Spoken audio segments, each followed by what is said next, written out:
বন্ধুরা, তোমাদের মাঝে নতুন গল্প নিয়ে উপস্থিত হলাম। গল্পটি শুনলে 100% মাল আউট হয়ে যাবে। তো কথা না বলে ভিডিওতে যাওয়া যাক। একটা বাড়িতে আমি ড্রাইভারের চাকরি পেয়ে গেলাম। সেই বাড়িতে শুধু মালিক, তার স্ত্রী এবং তাদের মেয়ে ছিল। আমি মালিকের মেয়ের ড্রাইভার ছিলাম। মালিকের মেয়ে বড় একটা কলেজে পড়ে আর আমি তার গাড়ি চালাতাম। একদিন হঠাৎ করে মালিক ও তার স্ত্রী 2 মাসের জন্য দুবাই চলে গেলেন।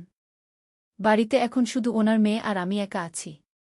কিন্তু সেই সময় আমার মাথাটা ঘুরে গেল যখন মালিকের মেয়ে তার ঘরে আমাকে ডেকে আমার সাথে। আমার নাম সুমিত এবং আমি পাঞ্জাবের একটি গ্রামের বাসিন্দা। আমি কাজের খোঁজ দিল্লিতে চলে আসি এবং বিশেষ কোনো দক্ষতা না থাকার কারণে কাজ না পেয়ে রাস্তায় রাস্তায় ঘুরে বেড়াচ্ছিলাম। তখন আমার এক বন্ধুর আমার অবস্থা দেখে আমার উপর সহানুভূতি হয় এবং আমাকে গাড়ি চালানো শিখিয়ে দেয়া। সেই বন্ধুর জন্যই আমি একটি বাড়িতে ড্রাইভারের চাকরি পেয়ে যাই। সেই বাড়িতে বাড়ির মালিক, ওনার স্ত্রী এবং তার মেয়ে থাকতেন। আমার সেই বন্ধু আমার দায়িত্ব নিয়ে কাজের সুপারিশ করে, তখন মালিক আমাকে তার মেয়ের ড্রাইভার হিসেবে রেখে দেন। মালিকের মেয়ে একটি বড় কলেজে পড়াশোনা করেছিল এবং আমি তার গাড়ি চালাতাম। তাকে প্রতিদিন সকালে কলেজ ছেড়ে আবার বাড়িতে ফিরিয়ে নিয়ে আসতাম। প্রায়শই সে সন্ধ্যায় তার বন্ধুদের কাছে যেত, সেখানে নিয়ে যাওয়া এবং নিয়ে আসার কাজ আমারই ছিল। আমার গ্রামে জন্ম, সেখানেই বড় হই, সেই আদর্শে আমি সবাইকেই খুব শ্রদ্ধা করি। এমনকি মালিকের মেয়ের দিকেও কোনোদিনও চোখ তুলে তাকাইনি। মালিকের মেয়ের নাম ছিল সুরুচি এবং খুবই সুন্দরী ছিলেন। তবে আমি সবসময় তার সাথে নিচু করে কথা বলতাম। আমি মালিক এবং তার স্ত্রীকে খুবই সম্মান করতাম, কারণ ওনারা দুজনে মানুষ হিসেবে খুবই ভালো ছিলেন। সুরুচি সারা রাস্তা আমার সাথে অনেক কথা বলতে বলতে আসত। তুমি মাথা নাড়ানো ছাড়া কখনোই কোনো কথা বলতাম না। তবে সে খুব স্মার্ট ছিল এবং প্রতিটি ক্লাসে প্রথম হতো। তবে সুরুচি যেন মুখে সোনার চামচ নিয়ে জন্মেছিল। সে যা বলত মালিক তৎক্ষণাৎ তার কথা মেনে নিত। সুরুচি নতুন গাড়িটি অর্ডার করেছিল, তাই মালিক তৎক্ষণাৎ একটি নতুন গাড়ি তাকে কিনে দেয়। সুরুচি আমাকে বলে, দেখো, তোমার জন্য একটা নতুন গাড়ি নিয়েছি। সেটা শুনে আমি হাসলাম। সে সবসময় আমার সাথে কথা বলত আর হাসি মজা ইয়ার্কি ঠাট্টার চেষ্টা করত। তবে আমি সবসময় আমার নিজের সীমানাতে থাকতাম। যখনই সুরুচি বাজারে যেত, অবশ্যই আমার জন্য কিছু নিয়ে আসত। সে জানত যে আমার বোন বিয়ে আছে সামনে। সে আমার বোনের জন্যও কিছু জিনিস কিনত আর বলত, গ্রামে পাঠিয়ে দাও বিয়ের জন্য। আমি তার অভ্যাস এবং আচরণ সম্পর্কে খুব ভালো করে জানতাম। তবে আমি যা জানতাম না তা হল এই সুরুচি একদিন আমার চরিত্রের দিকে আঙুল তুলবে। অনেক ছোট বয়সেই সুরুচির বিয়ে ঠিক হয়ে ছেলের সাথে আশীর্বাদ হয়ে গেছিল। সুরুচি প্রায়শই গাড়িতে ফোনে তার বন্ধুদের সাথে কথা বলত, যার মধ্যে তার হবু স্বামীর নামটিও কোথাও না কোথাও ছিল। তবে আমি কখনই তাদের কথা শোনার চেষ্টা করিনি, বরং আমি নিজের খেয়ালে এদিক ওদিক তাকাতাম আর গাড়ি চালাতাম। শীতকাল সবে শুরু হয়। তখনই মালিক এবং তার স্ত্রীকে হঠাৎ বিদেশে যেতে হয়, কারণ দুবাইতে মালিকের বড় ভাই থাকতেন। তার শারীরিক অবস্থা খুব খারাপের দিকে ছিল এবং তিনি শেষ মুহূর্তে তার ভাইকে তার সাথে তার পাশে দেখতে চেয়েছিলেন। সুরুচির পরীক্ষা সামনে থাকায় তারা নিজেদের একমাত্র মেয়েকে বাড়িতে রেখে যেতে বাধ্য হয়েছিল। মালিক যাওয়ার সময় আমাকে দায়িত্ব দিয়ে যান, আমি যেন সুরুচিকে কলেজে দিয়ে নিয়ে আসার কাজ খুব দায়িত্ব সহকারে করি এবং তার খেয়াল রাখি। কারণ আমি এই বাড়িতে প্রায় 3 বছর হতে চলেছে কাজ করছি। সুতরাং এই বাড়ির সবাই আমাকে খুব বিশ্বাস করতে শুরু করেছিল। মালিক খুব ভালো করে জানতেন যে আমি তার মেয়ের দিকে চোখ তুলে তাকাইও না।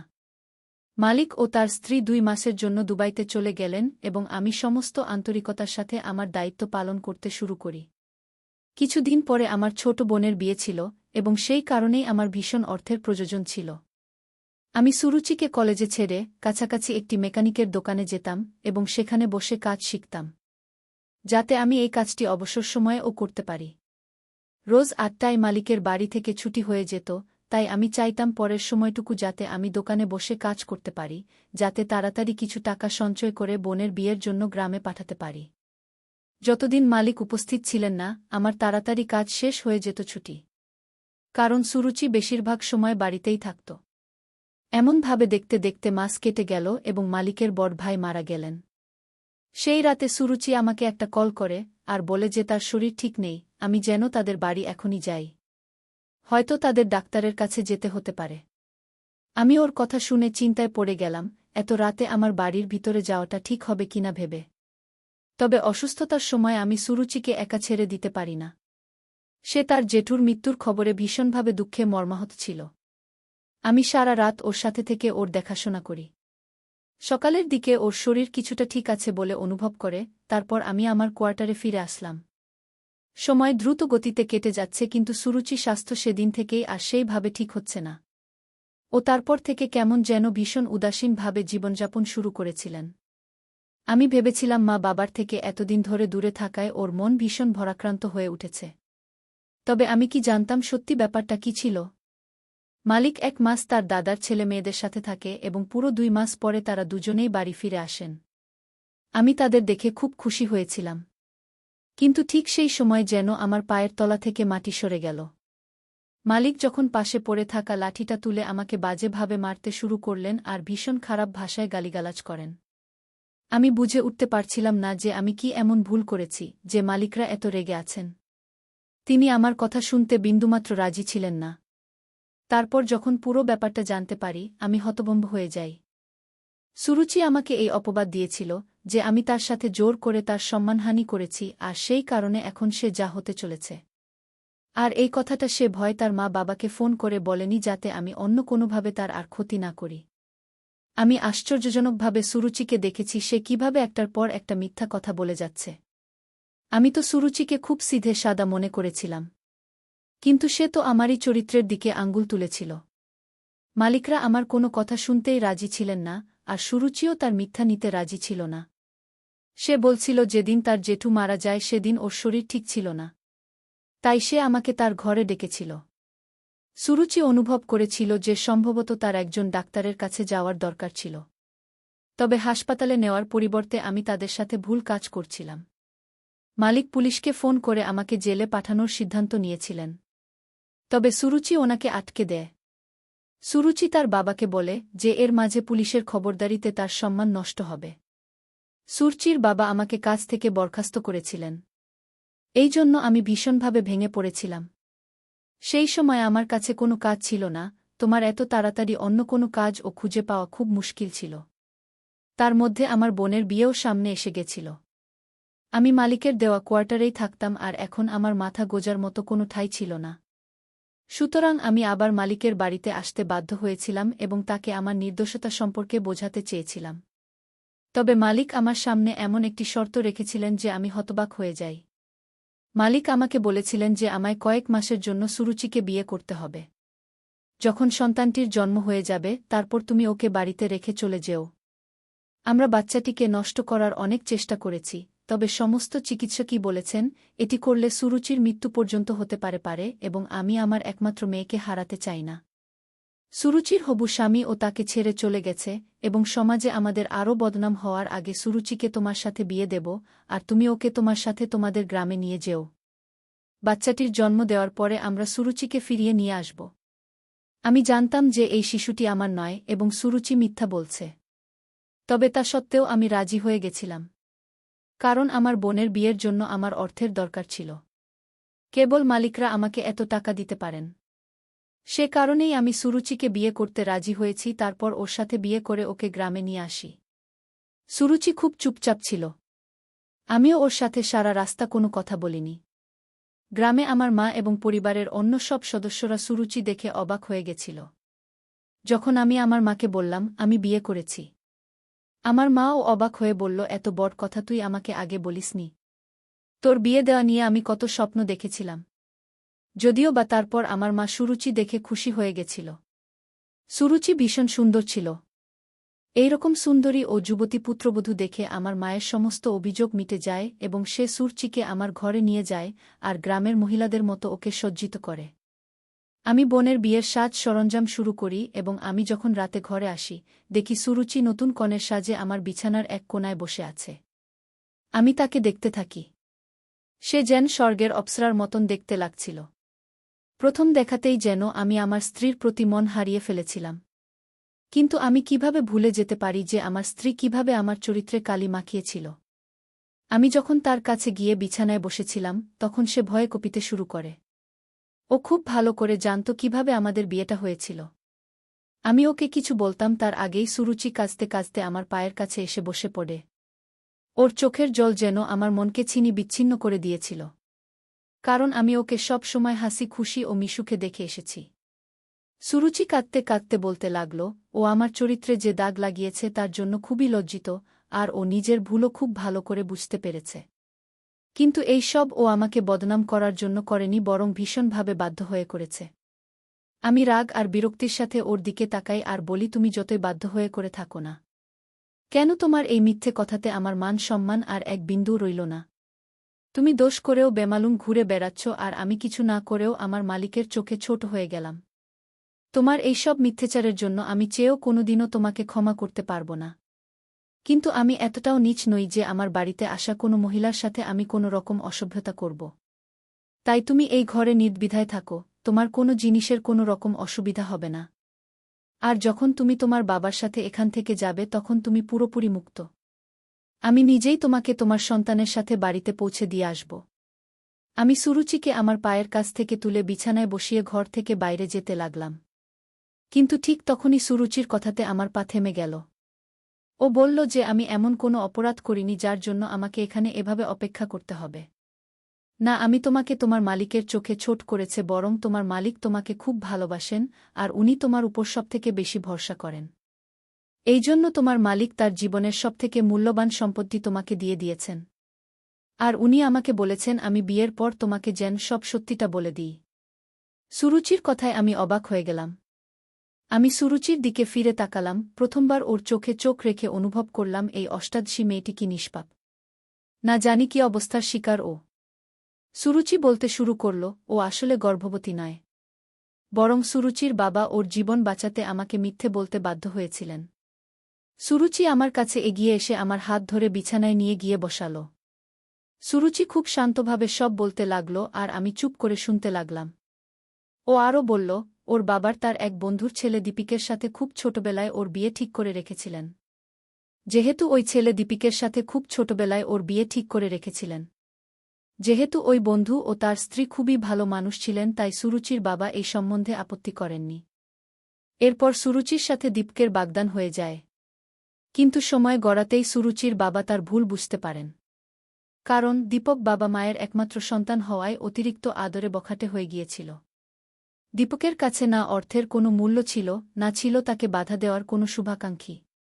দীপক যতই ভুল কাজ করুক না কেন, তার বাবা মা কোনো দিনই তাকে আটকাত না। দীপক বড় হওয়ার সাথে সাথে আরও বেশি করে উচ্ছৃঙ্খল হয়ে উঠতে লাগল। সুরুচি বলল, একবার দীপকের বাবা মা দুবাই গেছিল, সেই সময় দীপক সুরুচির সাথে বহুবার জোরজবরদস্তি করেছিল, এমনকি একবার নেশাগ্রস্ত অবস্থায় সুরুচির বাড়ি এসে তার শ্লীলতাহানি করার চেষ্টা করে। কিন্তু সুরুচি সেই সময় নিজের ঘরে ঢুকে দরজা বন্ধ করে দেয় এবং নিজেকে মদ্যপ দীপকের হাত থেকে রক্ষা করে। এবং যেদিন রাতে সুরুচির জেঠু মারা যান তার একদিন আগেও দীপক তার বন্ধুদের সাথে মিলিত হয়ে সুরুচির শ্লীলতাহানির চেষ্টা করে। এইসব ঘটনার পর আতঙ্কে সুরুচি অসুস্থ হয়ে পড়ে। নিজেকে কিভাবে বাঁচাবে সুরুচি বুঝে উঠতে পারছিল না। দীপক যে আবার সুরুচিকে একা পেয়ে আবার ওর বাড়ি ঢুকে ওর উপর হামলা করতে পারে সেই ভয়ে সুরুচি সিটিয়েছিল। আর সেই কারণে সুরুচি আমাকে সারারাত তার ঘরে থেকে যেতে বলে। সুরুচি দীপকের থেকে আমাকে বেশি ভরসা করত। বাবা মায়ের ফেরার সাথে সাথে সুরুচি সব ঘটনা তাদের জানায়। সুরুচির বাবা দীপকের বাবার সাথে দেখা করে তার ছেলেকে বোঝানোর জন্য অনুরোধ করেন। যেখানে সুরুচির সাথে ওর বিয়ের কথা হয়ে রয়েছে, তারপরও দীপকের এইরকম আচরণের মানে কি? কিন্তু দীপকের বাবা ছেলের অপরাধ খারিজ করে বলে যে দীপকের এখন ভরা যৌবন। এইরকম উঠতি বয়সের ছেলেরা একটু আধটু মজা করেই থাকে। নিজের হবু স্বামীর সাথে সুরুচি কি একটু সময় কাটাতেও পারবে না? সুরুচি বলতে থাকল। তখনই বাবা আমার আর দীপকের এই সম্বন্ধটা করে কি মারাত্মক ভুল যে করেছে সেটা বুঝতে পারল। কেননা দীপকের এরকম বিগড়ে যাওয়ার কারণ একমাত্র তার বাবাই। বিয়ের পরও দীপক এইরকম নোংরা ঘটনা ঘটাতে পারে। এরপর আমার বাবা যেই দীপকের সাথে আমার বিয়ের সম্বন্ধ ভাঙ্গার কথা তোলে তখন দীপক আমাদের হুমকি দেয় যে এর প্রতিশোধ ও নেবে। তাই জন্য বাবা আমাকে নিয়ে ভীষণ দুশ্চিন্তা করতে শুরু করে। তখনই তোমাকে বাইরে গাড়ি পরিষ্কার করতে দেখা যায়। আমি বাবাকে এই কথাটাও জানাই যে যেদিন জেঠু মারা যায় সেদিন রাতে আমি একা ছিলাম আর তুমি সারারাত আমাকে পাহারা দিয়ে রক্ষা করেছ। বাবা বুঝতে পেরেছিল যে তুমি একজন চরিত্রবান মানুষ। যে কারণে বাবা সিদ্ধান্ত নিয়েছিল যে তোমার সাথে আমার বিয়ে দিয়ে দীপকের হাত থেকে আমাকে বাঁচাবে। কিন্তু দীপক আমাদের বিয়ে এত সহজে হতে দিত না। তাই আমার বাবা দীপকের বাবাকে জানায় যে তুমি আমার সঙ্গে জোর করে শারীরিক সম্ভোগ করে আমাকে গর্ভবতী করে দিয়েছ। এটা শুনে দীপকের বাবা নিজেই সম্বন্ধ ভেঙে দেয় আর বলে আমার মতো মেয়েকে ওদের মতো সম্ভ্রান্ত পরিবারের বউ হিসেবে কোনোদিনই মেনে নেবে না যে কিনা বিয়ের আগেই গর্ভবতী হয়ে যায়। প্রথম দিনের বাবা সত্যিটা তোমাকে বলে দিতে চেয়েছিল, কিন্তু তুমি যদি এই বিয়ে করতে রাজি না হও সেই ভয়ে ভিতছিল। এই জন্য বাবা সব জেনে শুনে ইচ্ছে করে তোমার উপর মিথ্যে অভিযোগ এনে তোমাকে মারতে শুরু করে। তোমার টাকার খুব দরকার জেনেও বাবা তোমাকে চাকরি থেকে বের করে দেয়, কারণ বাবা জানত তুমি নিরুপায় হয়ে ফিরে আসবে, আর সেই সুযোগে বাবা শর্ত হিসেবে বিয়ের প্রস্তাব দেবে। বাবার এই কৌশল কাজে লেগে গেল। সারা শহর ঘুরে যখন তুমি কোনো রুজিরোজগারের ব্যবস্থা করতে পারলে না, তখন তুমি নিজেই বাবার কাছে ফিরে আসলে, আর বাবাও সেই সুযোগে বিয়ের প্রস্তাব এনে সব সমস্যার সমাধান করে ফেলল। তোমার সাথে আমাকে তোমার গ্রামের বাড়িতে পাঠিয়ে দিল যাতে দীপক আর আমার কোনো ক্ষতি করতে না পারে। বাবা জানে যে তুমি একজন অত্যন্ত ভালো মানুষ, সব সত্যি জানলে তুমি আমাকে ফিরিয়ে না দিয়ে আপন করে নেবে। প্রথম দিন থেকে বাবা বলতো যে তুমি একদমই লোভী নও, একজন চরিত্রবান সুপুরুষ। তুমি চাইলে আমি এটা প্রমাণ করে দিতে পারি যে আমি আদৌ গর্ভবতী নই, এমনকি এখনও কোনো পুরুষ মানুষ আমাকে ছুঁয়ে গুনি। অত্যন্ত নিরুপায় হয়ে বাবা আমাকে তোমার হাতে তুলে দিয়েছে। আর আমি আমার সমস্ত হৃদয় দিয়ে তোমাকে স্বামী হিসেবে গ্রহণ করেছি। কারণ আমি নিজের চোখে দেখেছি তুমি কতটা ভালো মানুষ।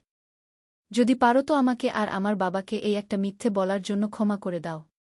সুরুচির দুগাল বেয়ে নোনা জল ঝরতে লাগল। তার অশ্রুসিক্ত চোখে তার আর তার বাবার অসহায়তা ফুটে উঠেছিল। আমি সুরুচিকে নিজের বুকে টেনে নিলাম। আমি ভাগ্যবান যে সুরুচির মতো খুব মিষ্টি একটা মেয়েকে ঈশ্বর আমার জীবনে পাঠিয়েছেন। আমার বোনের বিয়ের নিয়ম আচারের পাশাপাশি মা আমার বিয়ের রীতিও শুরু করে দিয়েছেন। গ্রামের অন্যান্য মহিলাদের মতো আমার স্ত্রীকেও সুন্দর বেশভূষায় দেখে আমার খুব আনন্দ হচ্ছিল। সুরুচি তার বাবাকে ফোনে জানিয়ে দেয় যে এখানে আমাদের বিয়ের সমস্ত বন্দোবস্ত হচ্ছে। সেটা জানার পর সুরুচির বাবা-মাও আমাদের আশীর্বাদ করার জন্য চুপি চুপি আমাদের বাড়ি চলে আসেন। আমার মালিক অর্থাৎ সুরুচির বাবা এসেই হাত জোর করে আমার কাছে ক্ষমা প্রার্থনা করেন। কিন্তু আমি তো আগে থেকেই ওনাকে ক্ষমা করে দিয়েছি। নিজেই একটা বোনের ভাই, তাই আমি খুব ভালো করে বুঝি যে কোনো বাবা অথবা ভাইরা নিজের বাড়ির মেয়েদের এমন কারোর হাতে তুলে দেবে না যে দুশ্চরিত্র ও উচ্ছৃঙ্খল। এটা আমি খুব ভালো করে বুঝতে পেরে গেছিলাম যে শিশু বয়সে কোনোদিন কারোর বিয়ের সম্বন্ধ করে রাখা উচিত নয়। কেননা বড় হয়ে কে কী পথ বেছে নেবে তা কেউ বলতে পারে না। আমাদের মেয়ে বোন এতটাই সন্তান নয় যে কোনো দুশ্চরিত লোকের হাতে তাদের তুলে দেওয়া যায়। হতেও পারে সে বড় হয়ে অন্য কাউকে ভালোবেসে ফেলল, যা আমাদের ধারণার বাইরে। আজকের গল্পটি এই পর্যন্ত। আশা করি সবার ভালো লেগেছে। এরকম গল্প আরও পেতে আমাদের চ্যানেলটি সাবস্ক্রাইব করতে পারেন। ধন্যবাদ বন্ধুরা।